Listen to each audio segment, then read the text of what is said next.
जय हिंद साथियों, आज एक ऐसे मसले पर चर्चा करने के लिए हमारे साथ कर्नल रण सिंह डूडी साहब हैं, जो सुपर पावर इंडिया पार्टी के राष्ट्रीय अध्यक्ष हैं और 40 साल तक भारतीय सेना में अपनी सेवा दी है। जो मसला सुप्रीम कोर्ट तक भी गया है और वो अंग्रेज़ों की देन है। अंग्रेज़ों के टाइम से भारतीय सेना में बैटमैन सिस्टम की प्रथा चली आ रही थी। आज हम उस पर चर्चा करेंगे। तो सर, आपका बहुत बहुत स्वागत है सैनिक वेलफेयर यूट्यूब चैनल के मंच पर। और मैं चाहूँगा कि ये बैटमैन सिस्टम के ऊपर आप अपने विचार रखें। ये प्रथा कब शुरू हुई और क्या आज इसकी पोजीशन है, ये होना चाहिए या नहीं होना चाहिए? इसका जो ओरिजिन है वो ब्रिटिश टाइम में हुआ था।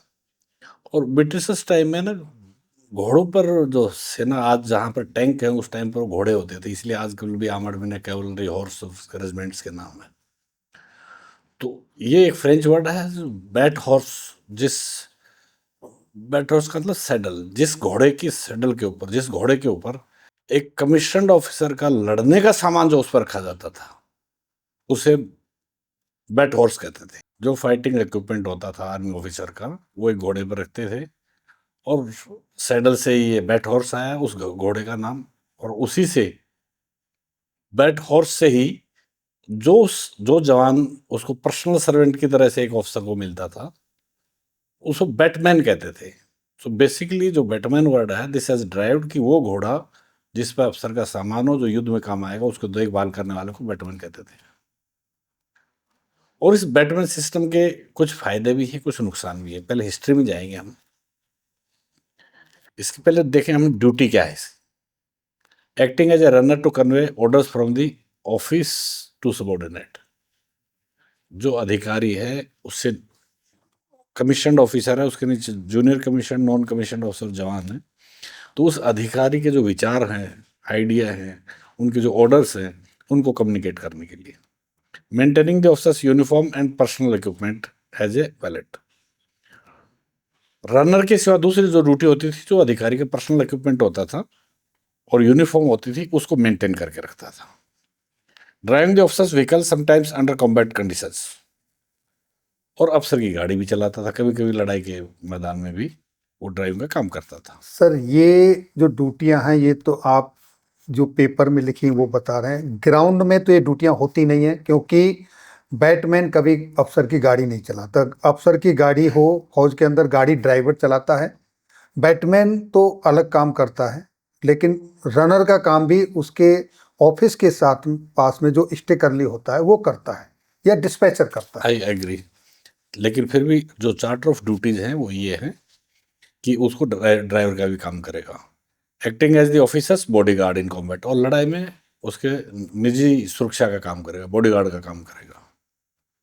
Digging the officer's foxhole in combat, giving the officers time to direct his unit. जो खुदाई का काम था, जो लड़ाई में बंकर वगैरह बनते थे, वो अफसर की बजाय वो जवान करता, जिससे कि अफसर आएगा और रहेगा। और वो जो अफसर है वो बाकियों को सुपरविजन करेगा, देखेगा सब ठीक ठाक है तो नहीं, ट्रेज ठीक किया कि नहीं, मेरे जवान को कोई कैजुअलिटी नहीं हो जाए। तो जो अफसर का टाइम है वो जवानों के वेलफेयर में, सेफ्टी में लगाएगा। और उसको जो जवान है उसका टाइम उसकी जगह उसके फॉक्स हॉल वगैरह बनाने में लगाएगा। सर, मैं यहाँ अदर थोड़ा इंटरप्ट करना चाहूँगा आपको, क्योंकि आप कमांड भी करके आए हैं। जो ट्रेंच खोदते हैं, वहाँ पर काम करते हैं, वो जवान करते हैं। अफसर का काम जवान सारे वो सब काम करते हैं। वो अफसर का भी खोदते हैं और इवन जेसीओज का भी खोदते हैं।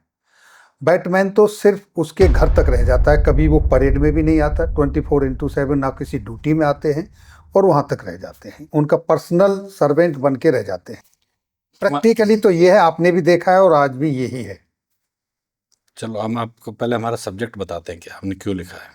ऑनरेबल प्राइम मिनिस्टर और डिफेंस मिनिस्टर को लिखा है, representation regarding historical misuse and structural reform of batman sahayak body in Indian armed forces for codified charter, institutional safeguard and national ethic policy.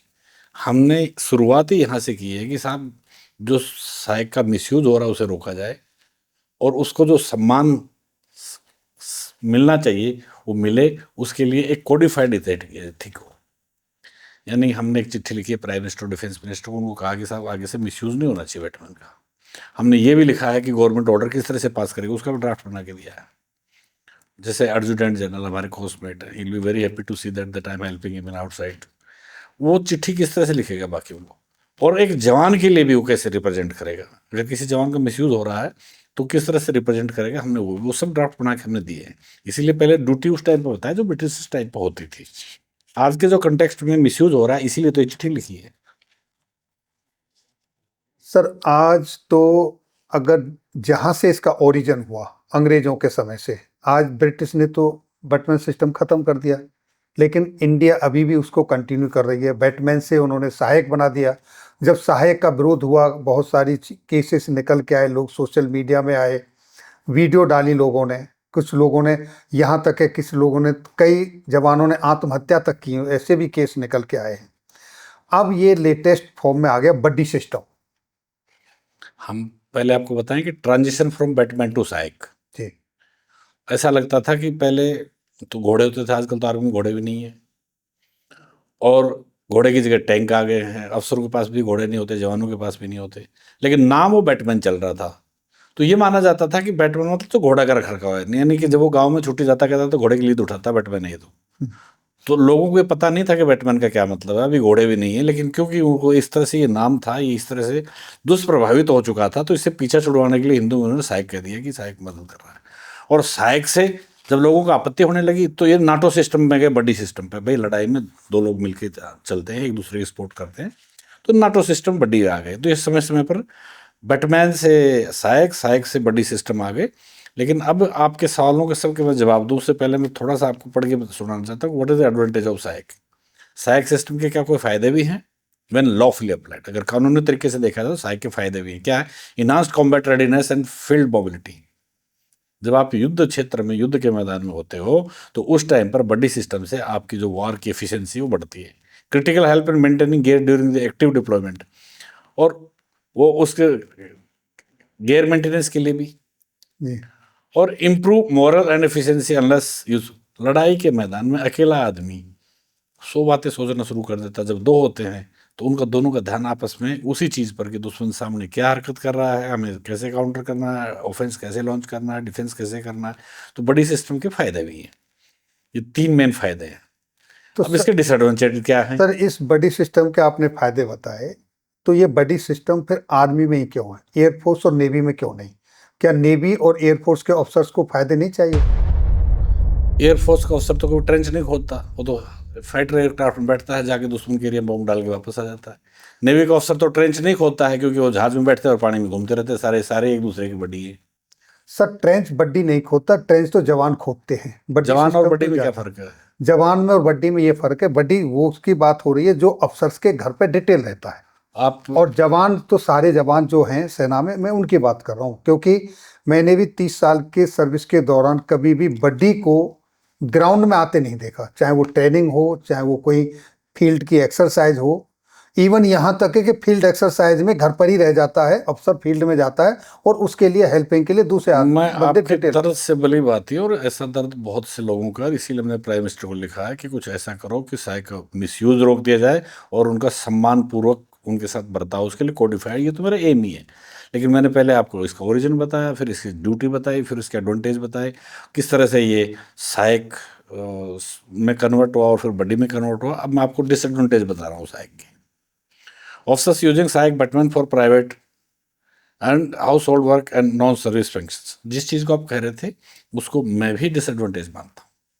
कि अगर डिसएडवांटेज क्या है कि अफसर लिबर्टी ले लेते हैं, और जो उसका बड्डी सिर्फ वॉर के पर्पज से उसको रेडीनेस करने के लिए है, एक दूसरे की सपोर्ट करने के लिए, उसके बजाय वो घर के काम, हाउस होल्ड वर्क में लगा देते हैं, जो गलत है। तो जो आप कह रहे हैं कि उसके घर के काम कर रहे हैं, तो that is the wrong. This is not the charter of duty of a jawan, a soldier और a buddy. Erosion of dignity of trained soldiers and creation of the class hierarchy. जो बैटमैन जाता है ना, वो गांधी जी का रीजन हो जाता है, लोग उसको उसी दृष्टि से देखते हैं। क्योंकि बैटमैन को काम चोरी की आदत पड़ जाती है, उसको लाइन मेंटेन करने की जरूरत नहीं, ट्रेनिंग में जाने की जरूरत नहीं, उसको शूट करता है। और फिर वो, क्योंकि वो आराम कर रहा है साहब के घर में जा करके, तो दूसरे उससे वैसे ही तो क्लास सिस्टम हो जाता है। तो जो बड़ी सिस्टम है, इससे आपस में जवानों में प्यार कम होता है। Loss of man power of unit level readiness and dilution of military ethics. जो मिलिट्री के एथिक्स हैं वो डाइल्यूट हो रहे हैं, क्योंकि आप घर में काम करा रहे हो, सोल्जर से आपने उसको चपरासी बना दिया। और जो ट्रेंड मैन पावर, जिसके लिए भारत सरकार ने पैसा दिया है, आपने उसको ट्रेनिंग दी है, वो युद्ध के लिए तैयार होना चाहिए, उसके बजाय वो किसी के घर पर काम कर रहा है। So this is a loss of man power, this is loss of ethics. Propose charter of duties. अब हमने क्या सजेशन दिया है कि बड्डी के क्या क्या काम होने चाहिए। बड्डी की परमिजिबल ड्यूटी है tactical kit preparation, mess liaison, field packing. युद्ध संबंधी, अगर वो युद्ध में है और मैस दूर है तो खाना लेके आएगा, उसका किट तैयार करेगा और उसको तैयार करेगा। फील्ड के जो भी पैकिंग है, जो भी आपको पैक करके आगे जाना है आना है, तो it's only confined to the field. ये उसकी परमिजिबल ड्यूटी है। दूसरी ड्यूटी क्या है? ऑपरेशनल सपोर्ट और ट्रेनिंग डिप्लॉयमेंट जोन। जब आप बैटल फील्ड में डिप्लॉयड हो ऑपरेशन जोन में, तब एक दूसरे की सपोर्ट। पहले kit readiness, mess liaison, field packing, और दूसरा एक दूसरे की मॉरल सपोर्ट और ऑपरेशनल सपोर्ट। हमने ये लिखा है कि प्रोहिबिटेड ड्यूटीज क्या नहीं करना चाहिए। अब हम आपकी बात पाते हैं। House hold cleaning. जिस जवान को आप अफसर अपने घर पे ले जाके कहते हैं कि सफेदी कर दे, झाड़ू पोछा कर दे, गलत है, नहीं होना चाहिए। It is not permissible. Cooking, child और पेट केयर। आप मेरे लिए खाना बना दो, बाजार से सब्जी ले आओ, नॉट परमिटेड। बच्चे को घुमा के ले आओ, इसको स्कूल छोड़ो, लेके आओ, और भी इसके एडिशनल काम है। या फिर आप उसको लगा देते हो पेट केयर में, मेरा कुत्ता घुमा के लाओ। तो बच्चे, कुत्ते, कुकिंग और हाउस क्लीनिंग, इससे एक जवान का कोई मतलब नहीं है। This is not permissible. अगर ऐसा होता है तो कानून की नजरों में वो नहीं है। Arrear of officers, family members और posted out of officers. Permanent posting to officers residence in the peace station. अब वो क्या करते हैं कि जो अफसर यहां से पोस्ट आउट हो गए और जिसका यूनिट से कोई लेना देना नहीं है, उनके घरों पर ले जाके साई को छोड़ दिया। अब वो क्या करेगा? खाली दिमाग शैतान का घर। आधे तो लाइजनिंग करते पकड़े जाते हैं रिक्रूटमेंट में, आधे ड्राइविंग का काम कर रहे हैं, गाड़ी ले रखी बैंक से, लोन से। तो वो जो जवान, जैसे ही कोई भी अफसर या जेसीओ यूनिट से बाहर जाता है तो buddy should be withdrawn, is not entitle. Sir peace ये परमिटेड नहीं है। ये सर पीस स्टेशन में बड्डी सिस्टम होना ही नहीं चाहिए। मैं तो permanent posting to officers residence in peace station. Peace station में यही हमने कहा कि पीस स्टेशन में जो एक जवान को परमानेंट पोस्ट कर देते हैं, वो साहब के पिछले सर्वेंट क्वार्टर में रहता, रात और दिन यही रहता। That's wrong. The jawan is not supposed to go and stay in the house. He is not supposed to clean the house. He is not supposed to cook. He is not supposed to look after the pets. He is not supposed to look after the kitchen or child. ये सब गलत है। अगर ये ऐसा हो रहा है तो गलत है। नहीं, ये तो हो रहा है सर, आपको भी पता है, मुझे भी पता है, आए दिन ये केसें आते रहते हैं। हमने फिर चिट्ठी किस लिए लिखी? इसलिए तो लिखी, हो रहा है इसको रोकने के लिए तो लिखी। Suggested remedies to prevent misuse. अब हमने कुछ ऐसे उपाय बताए हैं जिससे कि इसका मिसयूज रोका जा सके। सबसे पहली बात तो यह है कि 3 महीने में रोटेशन हो जाना चाहिए। Buddy should be rotated within 3 months. अगर 3 महीने से ज्यादा रहता है तो अफसर को तो जवान का भेद मिल जाता है, जवान को अफसर को, तो वो रूटीन हो जाता है, पर्सनलाइज सर्वेंट जैसा हो जाता है वो। और जवान को वही मजा आता है कि क्यों आराम से सो रहा पंखे के नीचे, काम कोई है नहीं, तो वो ट्रेनिंग से भगने की कोशिश करता है। और जब वॉर होगा तो उस टाइम पर वही जवान, क्योंकि ट्रेन नहीं तो धोखा देगा।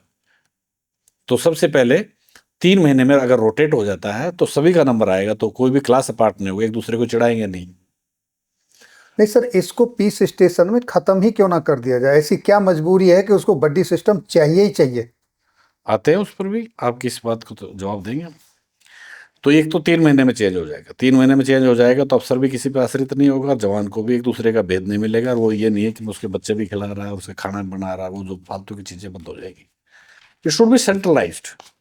जो बटमैन का जो ये जो चार्टर ऑफ ड्यूटी है वो सेंट्रलाइज होनी चाहिए, कमांडिंग ऑफिसर के साइन से होनी चाहिए। The commanding officer should sign कि कौन जवान किसके साथ जाएगा और 3 महीने के बाद कौन जाएगा, उनका रोस्टर बनवाना चाहिए पहले से ही, जिससे कि ऑटोमेटिक वो चेंज होते रहे।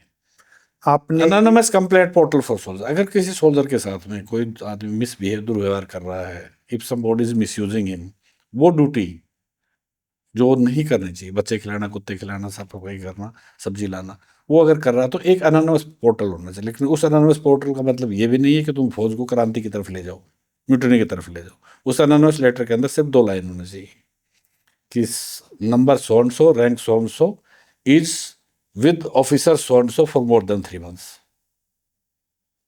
तो ये जो सिस्टम है, this should be monitored by army headquarter AG level. तो उसको वहीं से पता लगेगा और सीओ को टाइट कर देगा, तो फिर नौबत ही नहीं आएगी। बिकॉज हमारे देश में ना प्यूनिटिव लॉ नहीं है, हम डरते नहीं, कर लेंगे, हो जाएगा, देख जाएगा, चलता है। तो सर फिर है आपने इमीडिएट रिकॉल ऑफ सहायक assign to the officer posted out of the temporary और परमानेंट। जब भी ऑफिसर कोई यूनिट से बाहर जाता है, चाहे वो टेम्परेरी ड्यूटी पे जा रहा है, चाहे परमानेंट पे जा रहा है, the sahayak is within the unit, sahayak is for the field purpose and sahayak is only for to look after kit and field buddy system. बाकी उसके प्राइवेट काम नहीं सर करेगा। ये लेटर आपने लिखा है, इसमें चार्टर ऑफ ड्यूटी भी दिए हैं, क्या करना चाहिए क्या नहीं करना चाहिए। आपने इसमें क्या ये भी पॉइंट मेंशन किया है कि पीस स्टेशन में बड़ी सिस्टम होना ही नहीं चाहिए? जब अंग्रेजों का चलाया हुआ सिस्टम उन्होंने एबोलिश कर दिया तो हम इसको क्यों कैरी कर रहे हैं? और वो भी हमारी 2 फोर्सेस, नेवी और एयरफोर्स, वहाँ ये सिस्टम है ही नहीं, पर हमारे यहाँ पर ऐसी क्या मजबूरी है कि पीस स्टेशन? फाइटर पायलट के पास कॉकपिट में इतनी जगह भी नहीं कि एक को एक्स्ट्रा साथ ले जाए, ना उसमें जहाज के अंदर से बंकर खोद सकता। देखिए, हमने कहा suggested remedies to prevent misuse. फिर सुनो ध्यान से, हमने क्या कहा है कि 3 महीने में बैटमैन चेंज होगा। वो चीज़ तो आ गई सर, नहीं आई, स्टैंड नहीं बता आई। दिया। आपका जो क्वेश्चन है वो ये नहीं है। आप कह रहे हो कि आपने लेटर में और क्या लिखा। हमने लिखा कि 3 महीने में बदली करो, एनोनिमस सिस्टम करो, सेंट्रल इलेक्ट्रॉनिक सीओ ड्यूटी लगाएगा and immediate recall when the officer is not posted there. जब ऑफिसर वहां पोस्टेड ही नहीं है, चाहे 7 वाली यूनिट में पोस्टेड हो जाए, एक यूनिट है उसके station headquarter, it has got nothing to do. जैसे ही वो यूनिट के रोल से बाहर जाता है ऑफिसर, तो but he is not authorise because it's for the purpose of war. और जब यूनिट में है नहीं तो क्या लड़ाई लड़ेगा वो। रिकॉल ऑफ ऑल बैटमैन और सहायक्स सेंट आउटसाइड। अब हमने अगला सजेशन ये दिया है कि साहब जितने भी आपने सहायक या बड्डी या बैटमैन सो कॉल्ड किसी भी अधिकारी को दे रखा है और वो यूनिट से बाहर है, तो उनको तुरंत वापस बुलाइए। सो फर्स्ट थिंग इज, जो आप कह रहे हैं कि घर पर बैटमैन रहते हैं, मैंने उनको वापस बुलाने के लिए कहा।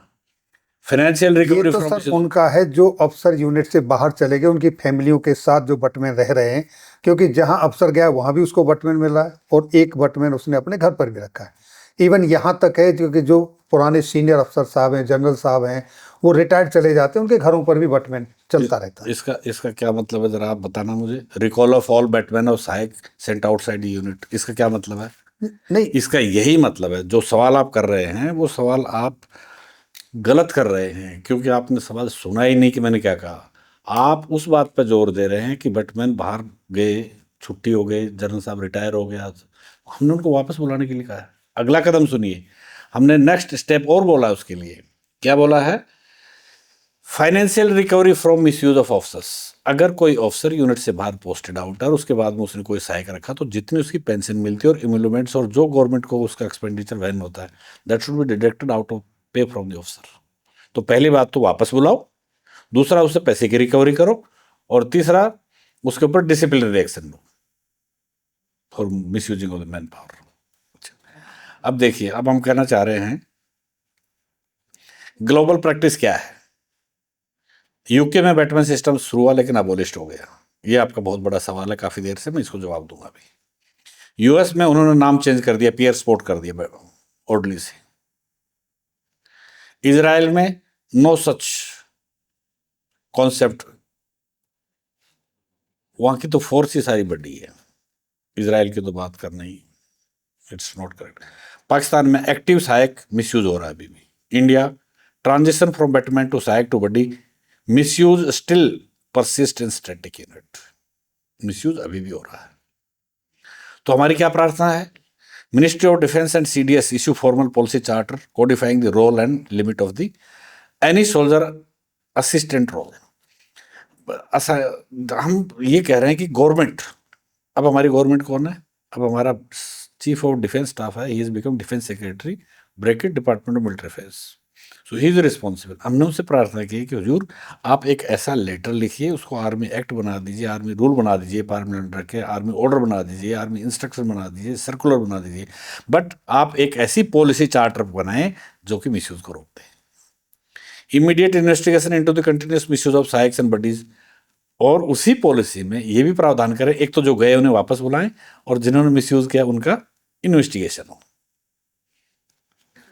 Then institution of disciplinary proceedings and financial recovery, उनसे पैसा भी लो और उनको कोर्ट मार्शल भी करो।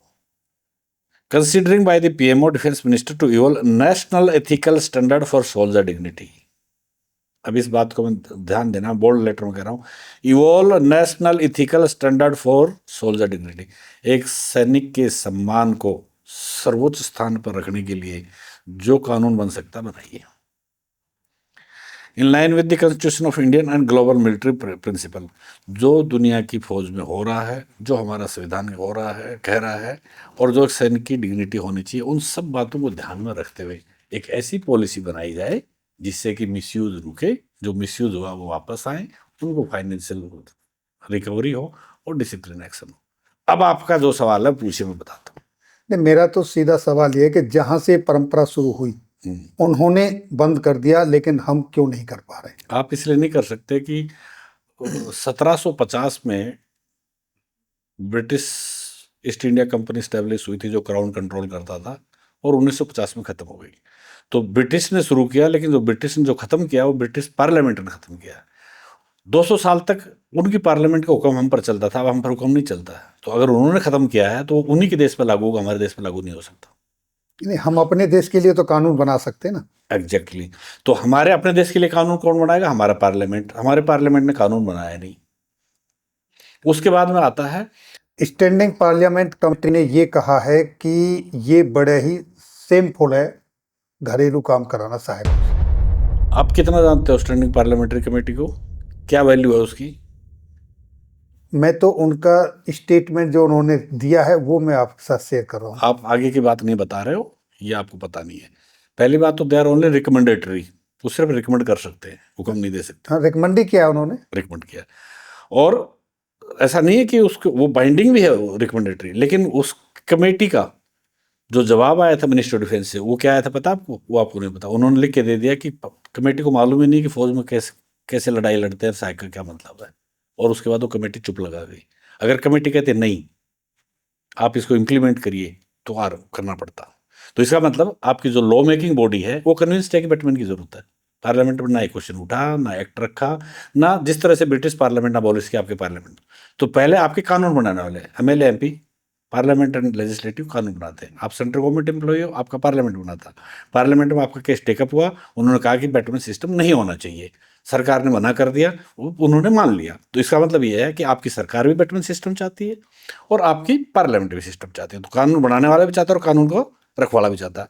अब इसके बाद में बहुत लोग डिसग्रंटल थे, बहुत लोग दुखी थे, पीड़ित थे, कुछ भी कारण रहा हो, लेकिन ये मामला सुप्रीम कोर्ट में भी पहुंचा। सो हमारे देश की जो सुप्रीम कोर्ट है ये सर्वोच्च है, द जुडिशरी सुप्रीम, और उसमें भी supreme court is the final judgement. तो सुप्रीम कोर्ट ने ये कहा है कि ये बैटमैन सिस्टम खत्म नहीं होगा। और अब अगर किसी ने मुंह खोला कि बैटमैन सिस्टम खत्म करो, तो वो 340 और 195 सीआरपीसी 341 कंटेम्प्ट ऑफ कोर्ट में 3 महीने की जेल और 1000 रुपये जमा कराएगा वो।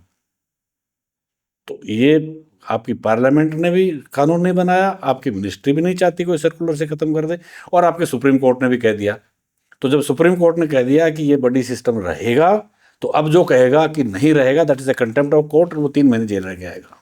तो फिर ये नेवी और एयरफोर्स में भी लागू कर देना चाहिए। हाँ, तो नेवी और एयरफोर्स में लागू कर देना चाहिए, नहीं कर देना चाहिए। हर आदमी की सर्कमस्टांसेस अलग अलग होती है। हर आदमी का अपना जन्म से लेकर मृत्यु तक एक अलग रोल होता है। एयरफोर्स को बनाया गया था एयर सुपीरियरिटी के लिए। अगर कोई दुश्मन का जहाज आता है तो हम मिसाइल से मारें या एयरक्राफ्ट से मारें, या हम उसके डीप पेनिट्रेट में होके जाके। एयरक्राफ्ट में कितने लोग बैठते हैं कॉकपिट में, ये मुझे बताने की जरूरत नहीं। तो जब बैटमैन वहां क्या करेगा? सर एयरफोर्स में भी तो ऑफिसर्स हैं, उनके लिए भी ट्रेंच खोदने होते हैं जहाँ जमीन पर रहते हैं, हमेशा हवा में ही नहीं रहते ना सर। कहाँ खोदते हैं? जहाँ वो एयरफोर्स का कोई रोल नहीं है कि वो इन्फेंट्री की तरह से गुत्थम गुत्था की लड़ाई लड़े। सर गुत्थम गुत्था नहीं, आज आप दिल्ली में भी हैं, दिल्ली में भी वो बने हुए हैं, बेसमेंट बने हुए हैं, बेसमेंट बने हुए ना पक्के। हाँ, तो उस तरीके से एयरफोर्स की भी लोकेशन है, वहां पर फील्ड में रहती है एयरफोर्स, उनको ट्रेंच खोदने की जरूरत पड़ती है। इस बैटमैन सिस्टम से इतने पीड़ित हो कि आप सच्चाई को सुनने को तैयार नहीं, बहुत जिद पकड़े हो उसके ऊपर। एयरफोर्स वाला हवा में बंकर खोदेगा क्या? कॉकपिट में जगह है क्या? सर ये बैटमैन का क्या मतलब है? Buddy system to assist in war. अब उस सिपाही के अंदर इतनी अकल है क्या एयरफोर्स वाले के अंदर कि फाइटर एयरक्राफ्ट को ऑपरेट कर लेगा, ऊपर जाके बम रिलीज कर देगा? नहीं है, सर, उसकी जरूरत भी नहीं है। उनके टेक्निकल स्टाफ होता है, वही ओके देता है जब फ्लाइट जहाज जाता है तो वो काम टेक्निकल स्टाफ साथ क्यों नहीं जाता? उसका काम खत्म हो गया नीचे, हाँ। तो आकाश में काम किसका है? सिर्फ फाइटर पायलट का। तो बैटमैन क्या करेगा वहां? और फिर भी मैं कोई नहीं होता कि कमेंट करने वाला। एयरफोर्स नेवी की अपनी मर्जी है, रखे या नहीं रखे। नहीं, मेरा क्वेश्चन आपसे इसलिए क्योंकि आपने एक लेटर लिखा है और आप इससे पीड़ित हैं, आपने बहुत अच्छे पॉइंट उसमें उठाए हैं, लेकिन आपने एबोलिश वाला पॉइंट नहीं उठाया, क्योंकि जब ब्रिटिश ने खत्म कर दिया, उन्होंने खत्म कर दिया। मैं ये नहीं कह रहा कि बड्डी सिस्टम खत्म हो, बड्डी सिस्टम फील्ड में रहे, वो वार में रहे, लेकिन जो घर में पीस स्टेशन में है, मेरा क्वेश्चन उसका है सर। अगर आप इसका टाइम बढ़ा रहे हो, रिपीट कर रहे हो, तो कोई मतलब नहीं है, समझने वाले समझ जाएंगे। जब भारत की पार्लियामेंट ने कानून नहीं बनाया कि बैटमैन सिस्टम नहीं होगा, जो कि लॉ मेकिंग बॉडी है, जब भारत की गवर्नमेंट ऑफ इंडिया ने और आर्मी ने कोई ऐसा आर्मी ऑर्डर नहीं बनाया कि बैटमैन सिस्टम रोक दिया जाए, जब आप जैसे पीड़ित लोग सुप्रीम कोर्ट गए तो कोर्ट ने कह दिया कि no batman system will be there. अब अगर मैंने जो लेटर लिखा तो मैंने सिर्फ ये लिखा कि बैटमैन सिस्टम अगर है तो उसका मिसयूज रोक दिया जाए, और अगर मैं ये कहता हूं कि इसको खत्म कर दिया जाए तो फिर मुझे भी जेल जाना पड़ेगा 3 महीने के लिए आपके साथ।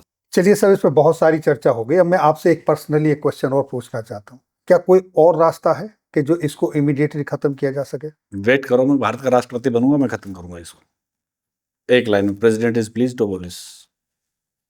तो क्या ये पावर भारत के राष्ट्रपति के पास है कि वो बिना किसी की रिकमेंडेशन के इसको एबोलिश कर सकते हैं? अब आप टॉपिक दूसरा डाइवर्ट कर दोगे। भारत का राष्ट्रपति इस देश का नहीं, आप बनेंगे तो आपको तो हम power- खत्म कर देंगे, हमारी पावर है। अगर हम डूडी अगर राष्ट्रपति बनेगा तो मैं एक मिनट में खत्म कर दूंगा उसको। तो वो पावर तो आज जो राष्ट्रपति हैं उनके पास भी होगी। आप जाओ, मिलो उनसे, खत्म करा लो, जिसको कष्ट हो जाए। हमें तो सिर्फ इतना नहीं, आप कुछ रास्ता तो बता सकते हैं? सिर्फ डूडी कर सकता जब राष्ट्रपति बनेगा तब, या फिर भारत का पार्लियामेंट कौन। तो साथियों, अभी आपने सुना कर्नल रण सिंह डूडी साहब को। पहले बैटमैन सिस्टम होता था, फिर सहायक सिस्टम और बड्डी सिस्टम, उसके ऊपर जो लेटर लिखा है, बहुत ही अच्छा एक लेटर लिखा है। मैंने भी बहुत काफ़ी तीखे सवाल पूछे, लेकिन लेटर वाकई बहुत अच्छा लिखा है कि बैटमैन का सहायक बड्डी सिस्टम का मिसयूज नहीं हो। जो अफसर्स बाहर चले जाते हैं पोस्टिंग आउट, उनके साथ इमीडिएटली बैटमैन सिस्टम को विड्रॉ कर लिया जाए। अगर वहाँ पर फिर भी हैं तो उनसे उसके खर्चे की रिकवरी की जाए। बहुत सारी चीज़ें जो बहुत ही काबिल तारीफ है, अच्छी लिखी गई है। साहब, आपका बहुत बहुत धन्यवाद, आपने अपना बहुमूल्य समय दिया। फिर मिलेंगे किसी मौके पर। आपके इतना कीमती समय देने के लिए बहुत बहुत धन्यवाद। जय हिंद,